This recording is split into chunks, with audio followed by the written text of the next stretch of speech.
বিয়ে করলাম কালকে, বাচ্চা হইলো এই রাত্রে, আমি তার কাজও করিনি।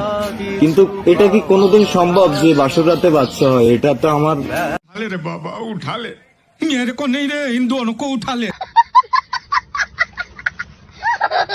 জীবনে আমি দেখি না। আমি কোনোদিন বিয়ের ফিরিতেও বসি না, কোনো মেয়ের দিকেও তাকাই না। আমার সাথে এই ধরনের প্রতারণাটা কি করা উচিত হয়েছে নি?